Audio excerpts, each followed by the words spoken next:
चलिए आगे बढ़ते हैं। सुजानगढ़ में होने वाले उपचुनाव के मतदान में 6 दिन शेष बचे हैं और ऐसे में कांग्रेस और भाजपा और साथ ही अन्य राजनीतिक दलों ने अपने प्रचार अभियान को सफल बनाने के लिए कोई कोर कसर नहीं छोड़ी। मतदाताओं को रिझाने के प्रयास और भी तेज कर दिए और ऐसे में पक्ष विपक्ष दोनों ही ओर से जमकर सियासी वार पलटवार का दौर भी चल रहा है। सुजानगढ़ में होने वाले उपचुनाव के लिए कांग्रेस ने नुक्कड़ सभाओं के साथ साथ अब सामाजिक बैठकें भी करना शुरू कर दिया है। इसी सिलसिले में कांग्रेस सरकार के उच्च शिक्षा मंत्री भंवर सिंह भाटी, पीसीसी उपाध्यक्ष नसीम अख्तर, विधायक मनीषा पवार, कांग्रेस प्रत्याशी मनोज मेघवाल ने रावड़ा राजपूत समाज की बड़ी बैठक में हिस्सा लेकर समाज से कांग्रेस को समर्थन देने की अपील की। वहीं समाज के लोगों ने भी कहा कि वे आनंद पाल का एनकाउंटर सहित अन्य मुद्दे अभी भूले नहीं हैं और आगामी चुनाव में कांग्रेस पार्टी के प्रत्याशी मनोज मेघवाल के समर्थन की बात कही। मैं सभी समाज के प्रबुद्ध जनों से निवेदन करना चाहूंगा कि 17 तारीख को चुनाव है। मास्टर जी ने जीवन पर्यंत इस इलाके की सेवा की है, सुजानगढ़ के आम लोगों की सेवा की है। आज वो हमारे बीच में नहीं है, विधि का विधान है।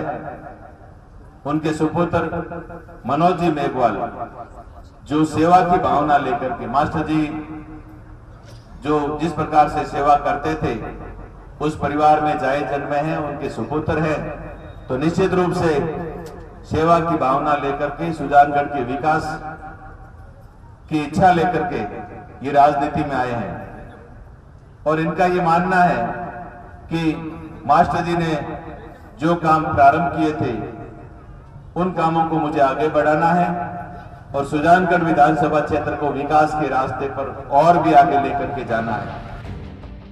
उधर बीजेपी भी सोमवार को सुजानगढ़ में होने वाली केंद्रीय मंत्री स्मृति ईरानी, बीजेपी प्रदेश अध्यक्ष सतीश पूनिया, केंद्रीय मंत्री गजेंद्र सिंह की एनके लोहिया स्टेडियम में होने वाली रैली को सफल बनाने में जुटी है, जिसको लेकर चूरू सांसद राहुल कासबा, भाजपा प्रत्याशी खेमाराम मेघवाल ने सुजानगढ़ शहर में जनसंपर्क कर लोगों को निमंत्रण दिया है। भाजपा को भरोसा है कि सुजानगढ़ सीट पर स्मृति ईरानी की रैली होने के बाद माहौल बीजेपी के पक्ष में और भी ज्यादा मजबूत हो जाएगा। मैं तो जीत के प्रति इतना 100% ही नहीं 200% आश्वस्त हूँ और मैं ये कह सकता हूँ क्योंकि मैंने पूरे गांव का दौरा किया है। मैंने सुजानगढ़ शहर के वार्डों में गया हूँ, मैं बीदासर के वार्डों में गया हूँ। लोगों का मन है, इस कांग्रेस सरकार से लोग तंग आ गए हैं। इसने जिस ढंग से झांसा दे करके, तरह तरह के प्रलोभन दे करके ये कहा किसानों के कर्ज माफ़ कर देंगे, बेरोजगारों को भत्ता दे देंगे और कि बेरोजगारों को हम नौकरियां देंगे, पता नहीं क्या क्या इन्होंने घोषणा कर दी थी। और उसके आने के बाद एक भी घोषणा पूरी नहीं हुई। गाँव के अंदर कोई काम चालू नहीं हुआ, शहर के अंदर पूरे खड्डे पड़े हैं, पूरा शहर टूटा हुआ पड़ा है, पानी की समस्या हो गई है। ऐसे में देखने वाली बात होगी कि कांग्रेस की ओर से जो सामाजिक बैठकें की जा रही हैं वो कितनी कारगर रहती हैं। तो वहीं स्मृति ईरानी की रैली में बीजेपी भीड़ जुटाकर अपने पक्ष में माहौल बना पाती है या फिर नहीं। सुजानगढ़ विधानसभा क्षेत्र में होने वाले उपचुनाव को लेकर मतदान में अब 6 दिन शेष रहे हैं। ऐसे में बीजेपी, कांग्रेस सहित राजनीतिक दलों ने अपने प्रत्याशियों को जिताने के लिए चुनाव प्रचार में दमखम के साथ मैदान में उतर गई है। कांग्रेस ने आज राजनीतिक रैलियों के बाद सामाजिक रैलियां शुरू कर दी है, तो वहीं बीजेपी कल स्मृति ईरानी की एक बड़ी रैली कर चुनावी माहौल अपने पक्ष में करने का प्रयास कर रही है।